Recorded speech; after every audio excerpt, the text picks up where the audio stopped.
Welcome back to Teaching the Unteachables, where we dive into teaching and learning methodologies for professionals like you. This episode brought to you by Refrigeration Training Services, teaching aids for HVACR instructors. Learn more at HVACteaching.com.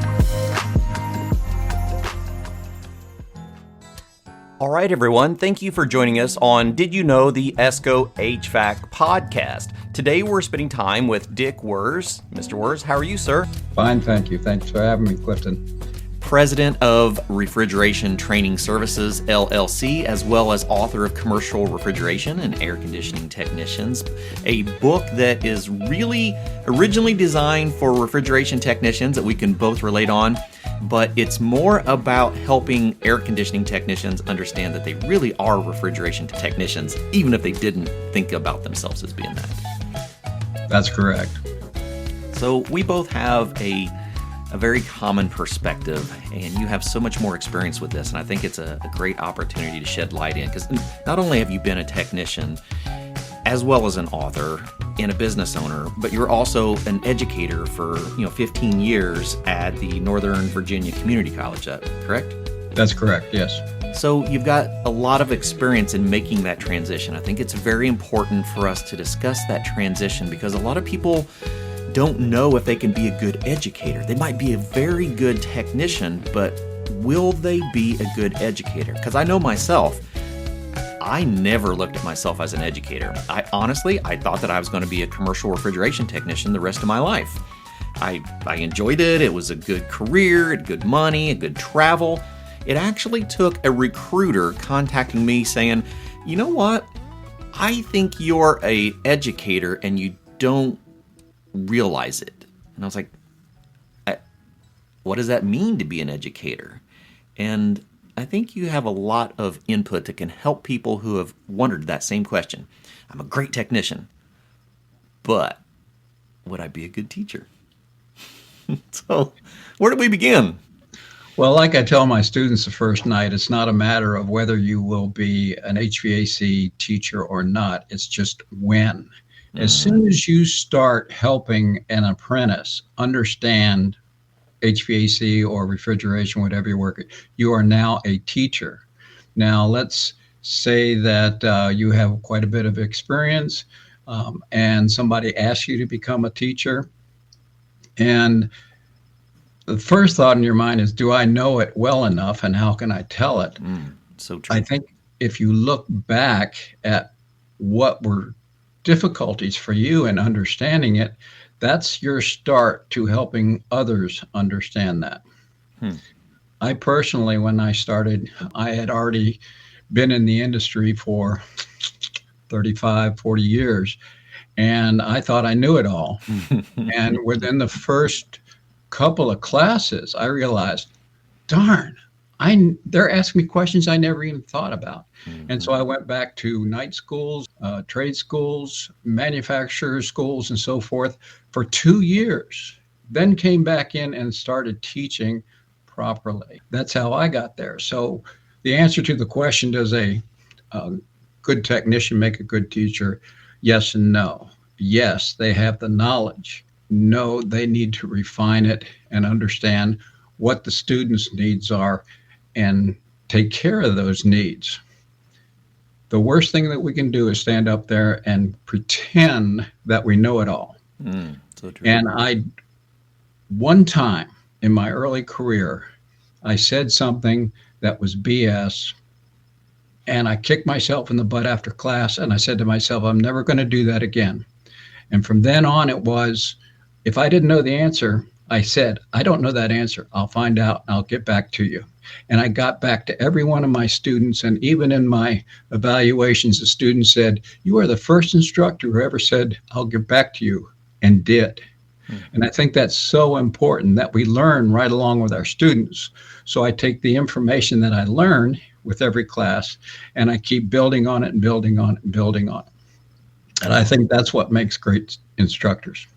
I do too. When I did make that transition out of the field into the classroom, that was back in 2018. and that I kind of struggled my first year, honestly. Like my first day of class. Now I was working for a local distributor that had a variety of HVAC training classes. A lot of the content was ESCO Institute content, and I had these good resources, but then I was expected to create new resources, to create new trainings, and it was really difficult, like learning how to build curriculum. So I was advised to go to this conference for HVAC educators called the National HVACR Education Conference. And that was in 2019. And when I got there, I realized that there are many people with the exact same struggle. They come out of the field, they're good at what they do, they're really good at fixing things, but the classroom is a whole different environment, and finding the resources and finding books like the Commercial Refrigeration and Air Conditioning Technician that really is not just about being a refrigeration technician or an air conditioning technician. It's about understanding the principles and being able to communicate them better. And it's those kind of resources that changes us from just being a technician that can explain the things that we've learned to someone who can explain the things that we learned to someone so that they understand them. And boy, that's a threshold to get past. Well, it is. And depending on the class that you're teaching, are you teaching a night class at a community college? Are you teaching a seminar at a distributor? It all depends on what and who you're teaching. So when you're asked to teach, first off, you have to figure out, okay, who am I teaching and at what level are they and what is it that I want to teach them? Now, in college setting, that would be easy. You start out with the basics, refrigeration 101, whatever it is, and you work your way up. But keep in mind, I thought I was a little different in that I was very visual, and people talking to me would not get through as much as if they showed me a picture or showed me a valve and things like that. Most of our technicians are very visual people. They're hands-on people. So that's the way we need to teach them. Our classroom has got to be full of items that we can pick up, give them, let them handle. If you've got a lab program, that's fantastic. But even in the lecture program, it's got to be visual. Yeah, and absolutely. You have to pace it and make sure that everybody's right along with you. Now, I found out early that when I was writing on the blackboard or the whiteboard, I was usually saying the same thing, drawing the same thing. And eventually we came up with PowerPoints that worked, that were animated and so forth. Right. And that way I could turn around and I could be talking to the students while they were watching this animation. And I could see in their eyes whether they were getting it or whether they weren't. And the ones who were not getting it, I would ask them, what is it that you're having problems with here? Now, not only would I answer his question, but that was my way as an instructor, making sure next time I taught that particular class that I covered that. It's very progressive, isn't it, becoming an educator? Oh my gosh, yes. And every evening after class, I took 5 minutes to write down what worked and what didn't work. I did find something that was really neat as far as I never had a problem with students coming in late. Really? I told them in the Washington, D.C. area, you have a lot of traffic and everybody knows that. And I don't want you to be here at 5 o'clock when we're supposed to start. I want you here at 4:45. Sure. And at 5 o'clock, I give a 10-question multiple choice quiz on what we had in the class before. Oh, great idea. And if you are here on time, you've got 10 minutes to take that. And if you're not here, then you have to take it at the break, if you come in late. And then I take off 1 grade. Oh, there you go. And I had no problem in 15 years with attendance. And the other instructors are like, how do you do it? Yeah. I told them it seems easy, but also I was preparing them for class. I was getting their mind going. Yeah. They're coming in from working all day long. They're tired. They've had traffic to go through. And I'm giving them something to get their mind engaged and everything engaged so that we can start learning. Well, and it's repetition. One of the most important things in life is a repetition, is having some type of a sequence that we get used to. And so if you're starting that class out every time with a consistency, then it becomes part of their routine, and then it just gets embedded as a requirement for their daily task, because they now understand it as a requirement and not as an optional item. I absolutely love that idea, especially utilizing the timing. Sure, you're going to be late, but understand that when you're going to be late, you're not going to do as well as you would if you were here. You're still going to do it, but you're going to have some consequences for that. I mean, that's just a life lesson in general. That is something that we do a lot of. We're not just educators. We're also like life coaches and mentors for young minds. And that is a fantastic way to start a classroom. Well, also, I tell them on the first night of class that I'm not here to fail them. Yeah.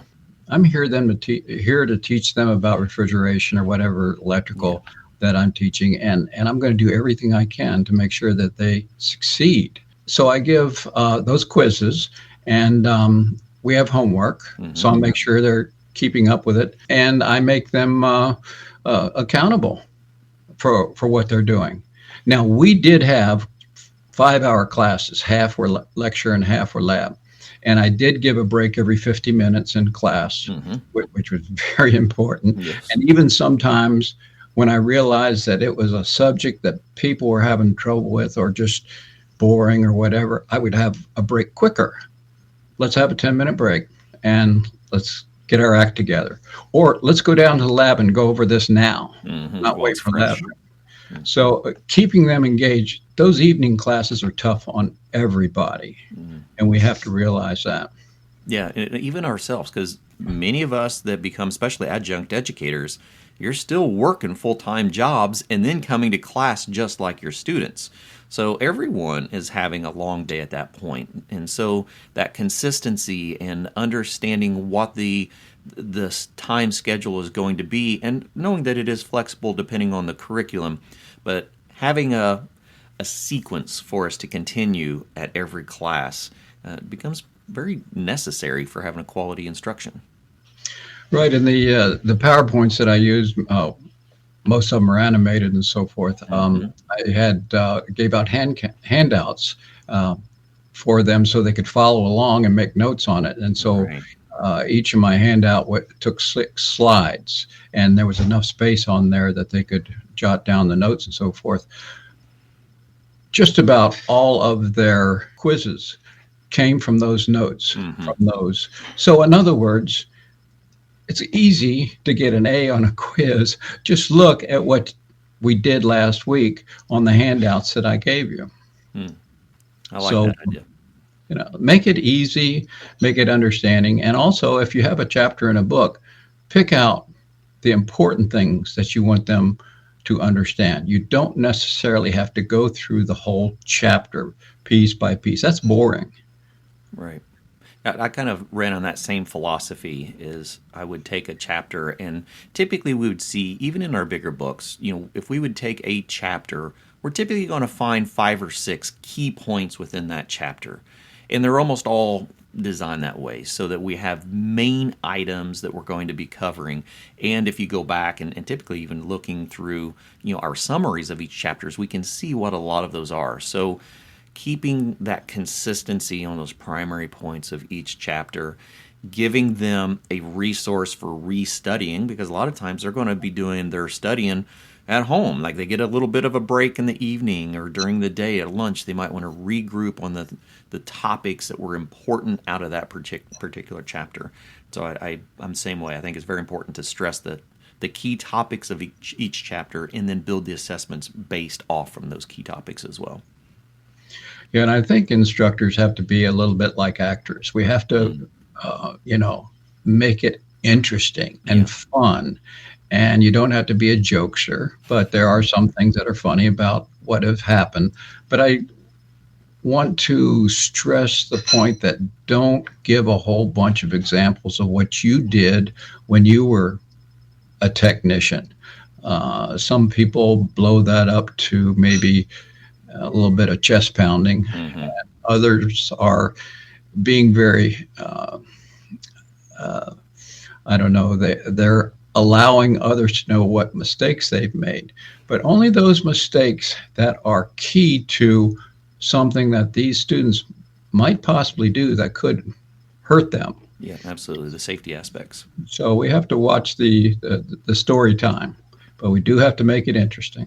Yeah. And keep it moving. Keep it moving. Okay. As far as being enthusiastic, I remember that I was very passionate in my first class every semester. I wanted to show them how exciting this topic can be, this education and what it can do for them. And I'm one of these instructors who walks the class. And if I notice somebody dozing a little bit, I put my hand on the shoulder or whatever, but I enjoy that interaction. And on one first night, I'm going on, and I took a breath, and one student in the back of the room said, "Preach it, brother, preach it." And the class just cracked up. I cracked up, and I said, "Yeah, I'm here preaching the gospel of refrigeration." Mm-hmm. And that's the way I look at it. I'm trying to show them and tell them how exciting this can be and what a fantastic opportunity it can be. And I think if we get off on that kind of footing from the very first night, I think the rest of the semester or the rest of the training is just going to be beautiful. Yeah, I completely agree. My wife likes to say that I am very dramatic. I just like to say that I'm very passionate with my education. Whatever works. Exactly. And I'm the same way. If we can keep that interaction alive in the classroom, it just helps bring the atmosphere into a place of paying attention. It's almost like going to a movie, like going to a theater, going to a play. When we have actual physical interaction as well as the audible interaction, we just seem to connect much better. I like to watch Ty Brannaman in class because he gets very animated and he does a lot of hands-on demonstrations.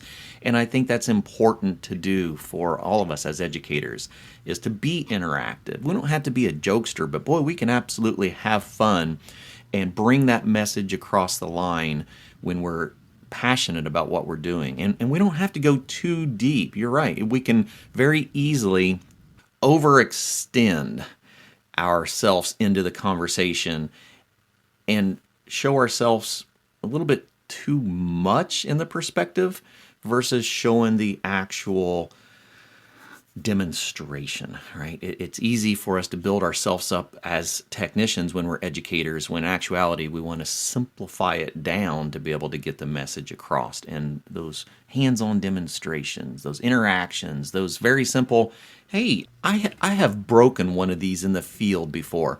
Have you got an idea of how I can do that? And hand it apart over to a student and allow them to interact with the conversation. I think it's very, very important. Yes, it is. And one last thing that I was thinking about is helping them to understand why they are learning either a specific course or a specific thing about it. For instance, why are we trying to understand superheat, subcooling, these types of things? How are they important to us?